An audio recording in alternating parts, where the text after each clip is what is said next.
Konnichiwa. My name is Jennifer Beamer, and I'm Head of Scholarly Communications and Open Publishing at the Claremont College's Library. I want to thank the SPARC Japan Committee and JP Corps for inviting me to speak at the SPARC Japan seminar. Last summer, I had the opportunity to complete a short-term postdoc with the Japan Society for the Promotion of Science at the National Institute for Informatics with Professor Funamori. I'm very happy that many of you I have met are here and that I can see you. I'm very honored to be asked to speak here today. So my presentation today is about the history of SPARC and the transformation of open access. First, I want to share some history and key points on the origins of SPARC. Then I'd like to briefly touch on the 20-year span of open access, where we are today, the Budapest Open Access Initiative, and how it can guide how we think about the future of open access. Finally, I'd like to share my excitement about the transformation of open access and what's happening in the United States. Then I welcome your questions.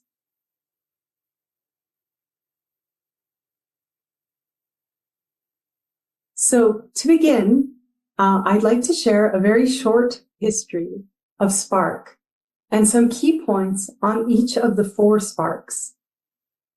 For my dissertation, I studied SPARC North America and SPARC Japan. My research focused on how institutions support open access infrastructure. By infrastructure, I mean the people, the groups, the policies, and technology needed to make research openly accessible. So let's begin our history. Of course, I can't give you every detail in the history of the SPARCs because there's just way too much. So I'll provide some origin information and then a few unique qualities of each one of the SPARCs. So many of us know how SPARC in the United States was formed. In the 1990s, most academic libraries were having conversations about the sharing of their scholars' works, and they were worried about the serials crisis. The libraries had been considering issues around the ever-rising cost of subscriptions to journals, and they were starting to warn their constituents, their admin, the librarians, and faculty about this impending crisis of the high cost of journals. In 1997, at the meeting of the Association of Research Libraries in the United States, library leaders banded together to discuss how they could take collective action to address the serial prices, the rising price of serials or journals. And this eventually led to the formation officially of SPARC North America. What's interesting about SPARC North America, they're 25 years old this year, and they have continued this kind of coalition-driven model, which I believe has helped them get out the broad message of open access. The activities of SPARC North America over the last 25 years have been encouraging librarians and faculty members, scholars, to band together and push for open access mandates. SPARC North America became a national and eventually a global leader in open access around education and policy advocacy. SPARC North America did this through building and maintaining relationships with a network of members and partners whose goals and values conformed with their own. And finally, during this period, SPARC North America has been building communities of practice with their members that further the goals of open. Next, we have SPARC Europe. In 2001, a similar thing happened. the Association of European Research Libraries, or LIBRA, voted unanimously to become an umbrella organization for SPARC Europe. SPARC Europe then facilitated competition in European scientific journals and introduced advocacy initiatives tailored to the European research and library communities. Some of the ways that SPARC Europe facilitated open access were through developing policies, influencing leaders at the European, national, and local levels of government for more open scholarship. And they also did a lot of advocacy, guidance, and tool service development, also in support of implementation and monitoring open policies. SPARC Europe was, of course, a supporter of Coalition S and Plan S, and actively worked on ways to aid in its success. Next, we have SPARC Japan. In 2002 as well, we see the emergence of discussions at Japanese universities and their libraries starting to talk about open access. Then, in 2003, the Ministry of Education, Culture, Sports, and Science and Technology, MEXT, circulated a report on institutional repositories that prioritized the role of university libraries in the distribution of academic information. After this report, an investigation into IRs followed, and the NII started working with 6 Japanese universities to conduct trials and introduce the experimental implementation of institutional repositories. SPARC Japan formed at the time and is known as the International Scholarly Communication Initiative. Their initial project was to encourage the digitization of scholarly journals, especially English language journals published in Japan with their SPARC publishing partners. Over the past 20 years, SPARC Japan and the NII have been unique in their open access approach. First, they used already established library, national, and technical infrastructure to create interoperable academic cyber infrastructure. Then, in 2013, there was a national deposit mandate. The publishing of all PhDs were required for doctoral institutions in Japan, thus requiring all institutions to have an institutional repository. Furthermore, SPARC Japan began developing relationships via educational activities and partnering with academic and research institutions, building a network of partnerships with journal publishing societies. Finally, what is perhaps the most unique about the NII in their quest for open access is they created Gyro Cloud, a cloud-based national technical infrastructure, which has also been tied to unique metadata standards via JP Core. No other SPARC has created this kind of technical infrastructure. Finally, SPARC Japan, the newest SPARC, founded in 2015, whose priorities are creating capacity building and infrastructure development to open up the African continent's scholarly output, making it accessible and discoverable to the international community. So in summary, that's a very brief history. Over the past 20 years, we see the SPARCs having many initiatives, and I've tried to summarize them here for you. Again, many of them were founded on this goal of collective action, banding together to try to change the way that scholars distribute their work. Also, I think in America we call it the big serial deal, breaking big deals. Many of the SPARCs were interested in trying to take some power away from publishers. Librarians and scholars had this great idea as well. They believed that faculty could advocate for open access mandates. All of the SPARCs are leaders in education, educating librarians, scholars, future scholars, and of course their partners and governments, etc. Also, all the SPARCs are focused in some way on policy advocacy, government mandates, and also legislative action. And I think this takes place in different ways. Certainly in America, the SPARC North America works on in the Senate and in our Congress to get senators and Congress people to sign on and put forward bills. Only, as I mentioned, SPARC Japan has been creating this technical infrastructure.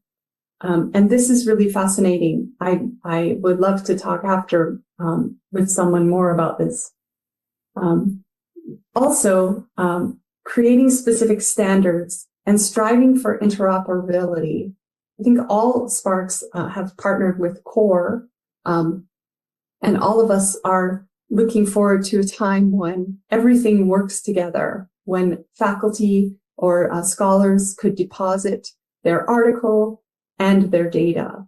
And I'll talk a bit more about that a little later. Also, expanding open science. I think many of us see that open access is a way to expand open science and to look at issues of reproducibility and ethics. So I think we could say that each SPARC has taken up these initiatives in different ways, but more than ever, they have become deeply connected with other partners, other stakeholders, and other open access influencers. And this image only represents a small number of those, but partnering together has made SPARC really a global coalition committed to making open the default in research and education. But there's more work to be done.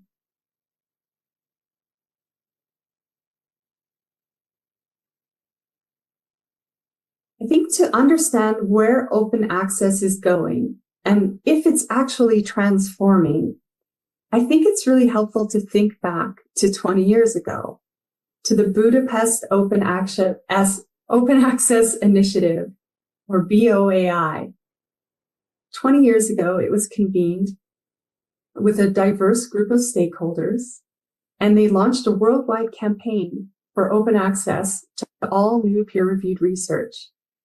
The BOAI deliberately drew together existing projects to explore how they might work together to achieve open access in broader, deeper, and with faster success.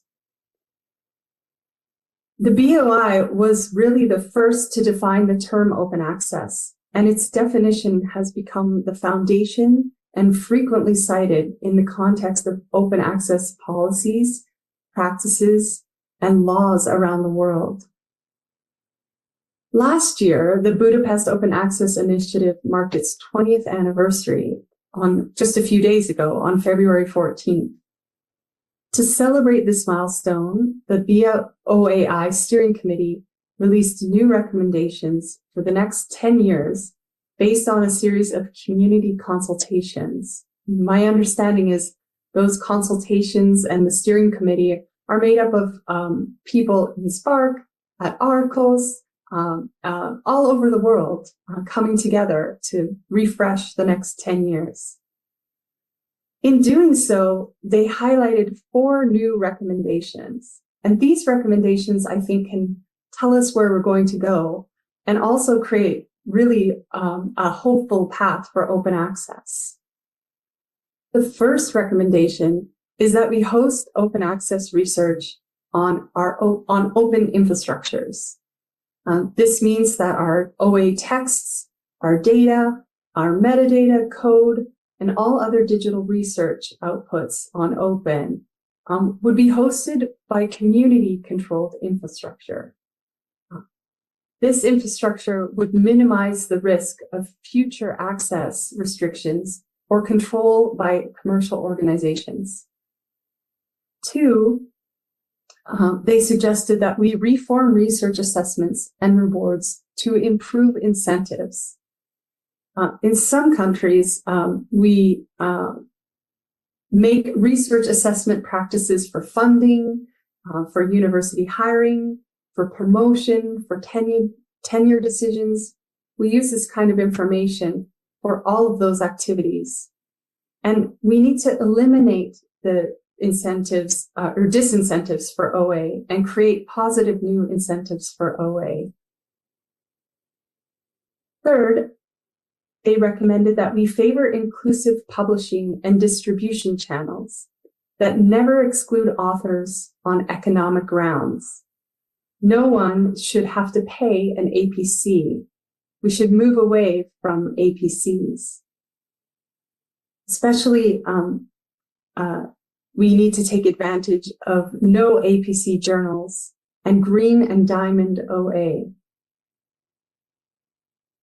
Fourth, when we spend money to publish open access research, we need to remember that the goals to which OA is the means. We need to think about models which benefit all regions of the world, which are controlled by academic-led and nonprofit organizations, which avoid concentrating new open access literature in commercially dominant journals, and which avoid entrenching models in conflict with these goals. Notably, they mentioned we should move away from read and publish agreements. So I believe that these recommendations can guide us when we think about how we would like to transform OA. Over the past 10 years, we've gotten a better understanding of the systematic problems of publishing, and publishers, communities, libraries, our policies, and SPARC and all of their partners have been working to understand these issues. We know about the harms caused by proprietary infrastructure, the control of research access, journal-based ranking or research metrics and rankings. We know about business models that are excluding authors from participating in OA because they can't afford to pay. We know what happens when we put embargoed works in our repositories. And we know also about the misunderstanding of different methods for providing OA. And so the future of OA continues to present itself as we try to address these challenges.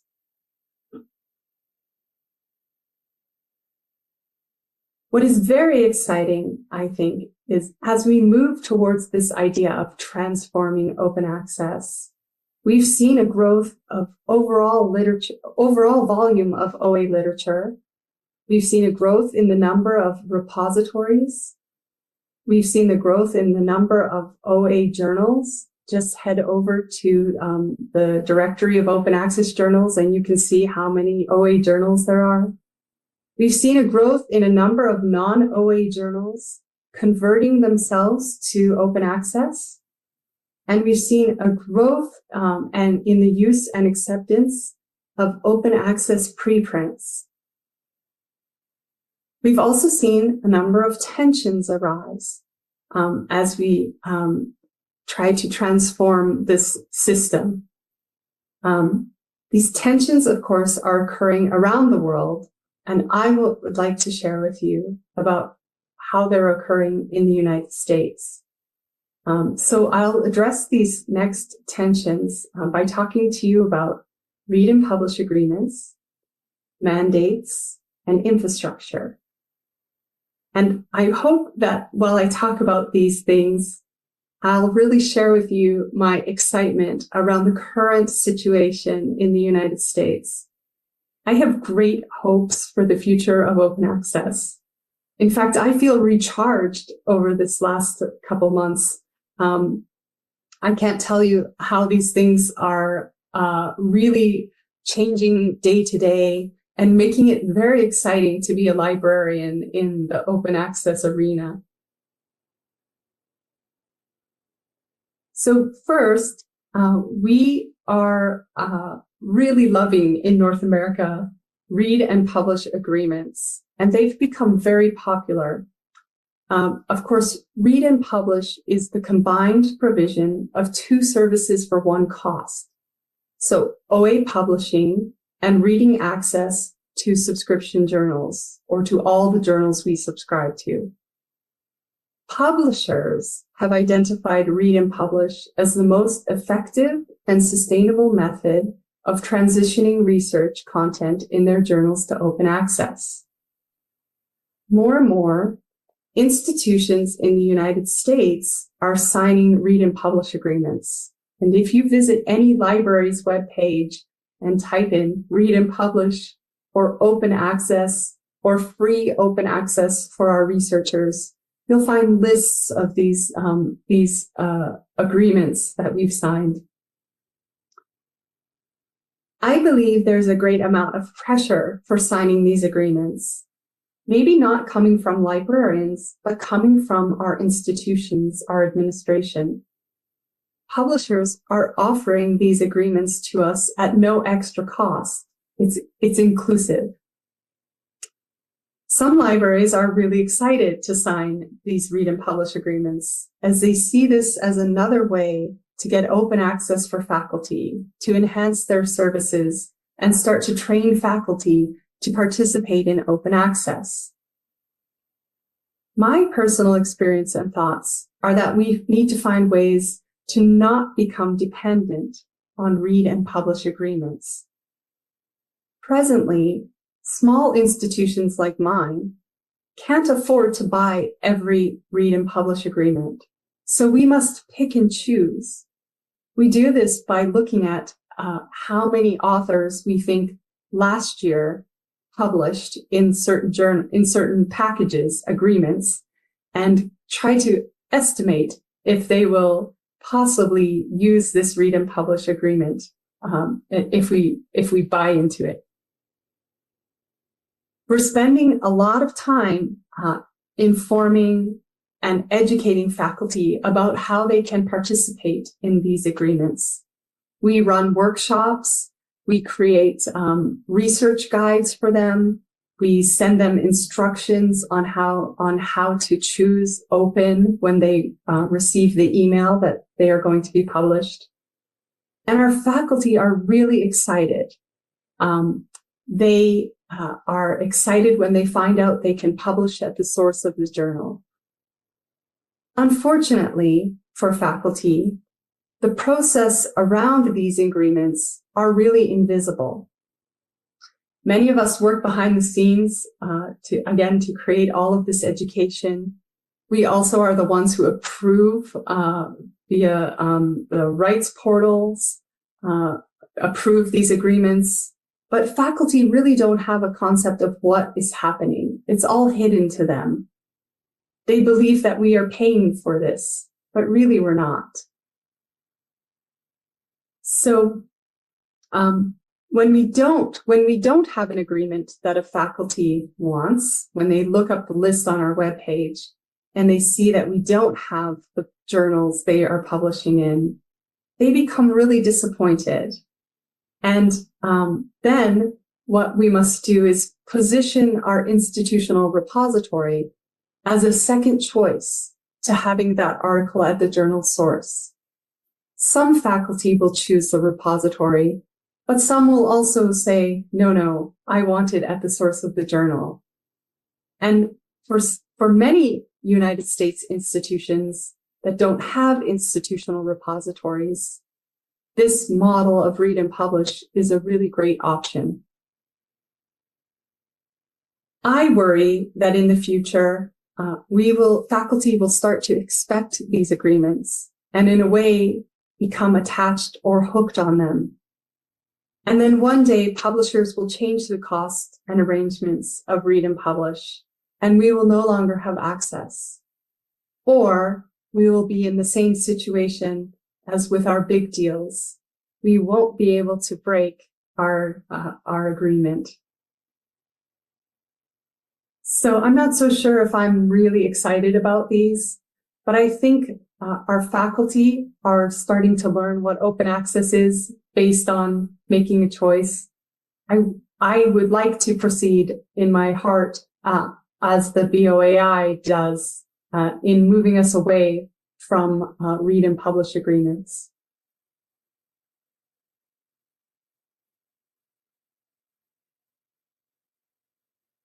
Second, I'm very excited about the OSTP memo. And I think I can say on behalf of many of my librarian colleagues, they are too. As you are probably aware, on August 25th, 2022, the White House Office of Science and Technology issued a memorandum on ensuring free, immediate, and equitable access to federally funded research. This will make our taxpayer-funded research immediately available for the public and freely accessible and also able to fully use it. This action significantly strengthens current U.S. policy from the 2013 White House, also Office of Science and Technology Policy Memorandum on public access to publicly funded research results. And at that time, in 2013, there was a 1-year embargo allowed. But this new guidance calls on all of our federal agencies to generate policies that eliminate this 12-month embargo. And no one will have to wait for that research anymore, or at least if it's federally funded. But what's really exciting to a lot of us is that this mandate includes articles and data. My perception from the library world is that many of us are hopeful and excited about how the memo might change our relationships with publishers in the United States. Specifically, we are excited that there is much talk from the Office of Technology and Policy that no one will have to pay an APC. Those who wish to pay an APC will, but others may deposit their research in a accepted repository, which means possibly our own institutional repositories. So many of our campuses are planning for this policy to come into effect. It seems like a really long time till it does on December 31st of 2025. It will be our Christmas. We are excited to follow the guidelines in the OSTP memo, and we're watching right now several of our federal agencies, including NASA, our space agency, as they start to collect information on how they will proceed with complying with the memo. We're also starting to think, many of us, about options if we don't have our own repositories to assist our researchers. There's also the very exciting opportunity for us to start thinking about interoperable systems for open access. Right now, the majority of items in our repositories are journal articles. Data is not so well deposited, and I think that's probably the case for most countries. But we don't deposit data. And so we're thinking about ways that we can link the two processes together to be sort of interconnected. When you come to the library with your article, we'll take your data too and put it somewhere. If the article and the data have to be available, then we really need to prepare and think about the different workflows and how to make those things happen at the same time. We know already that faculty members want this to be easy, and we know too that they're motivated to do it because they're being funded. If they don't complete the process, then they won't necessarily get all of their funds. So this memo presents our communities with lots of interesting ways to interconnect now with our researchers who are funded. Furthermore, on January 11th of this year, the Office of the White House, Science and Technology Policy, established this year for us in America as the year of open science across the federal government. So many federal departments are taking the lead in starting to open up their research and data.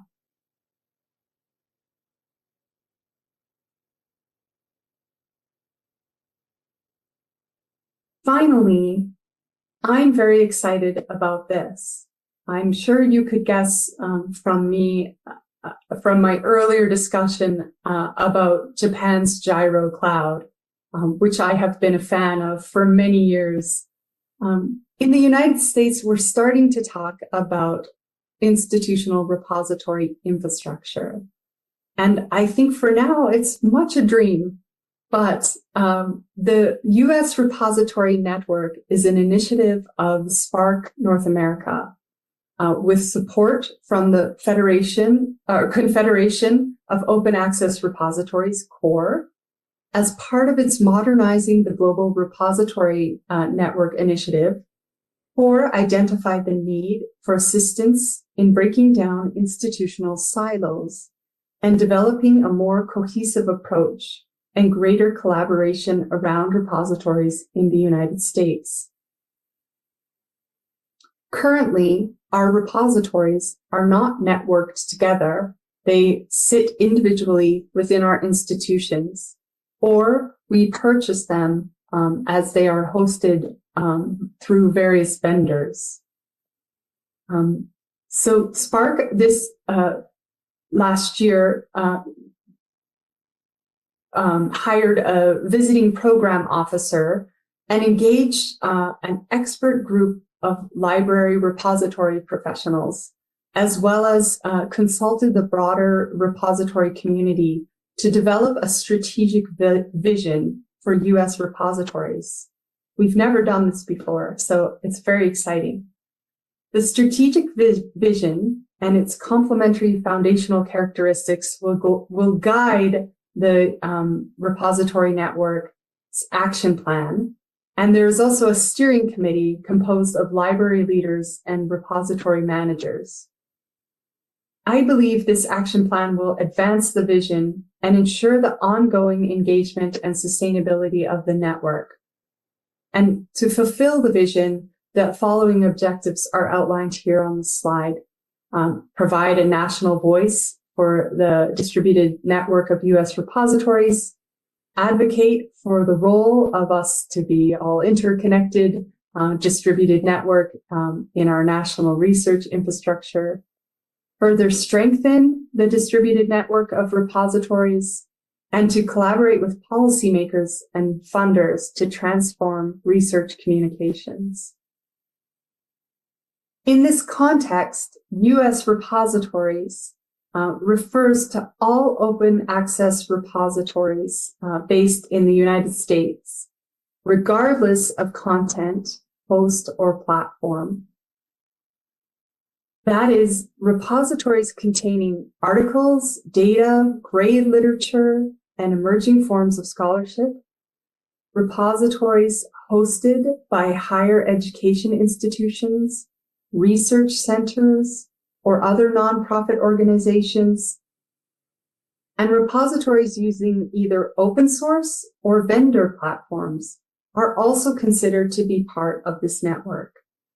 They're all welcome to participate in the USRN. Many smaller institutions in the United States don't have repositories, especially those that lack adequate funding, staffing, and expertise And so it's exciting to think that somehow we might be interconnected someday. And we need to consider where do those smaller institutions fit. At my institution, we are lucky enough to have a platform.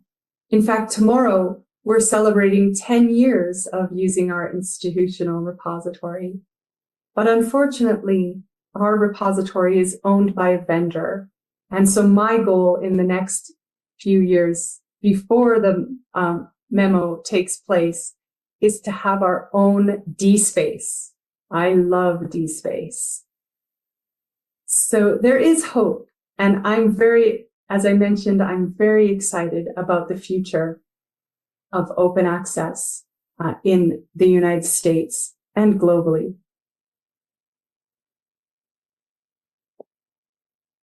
So I may have talked a little fast, but I'm willing to take your questions, and I'd really like to thank you again for letting me speak today.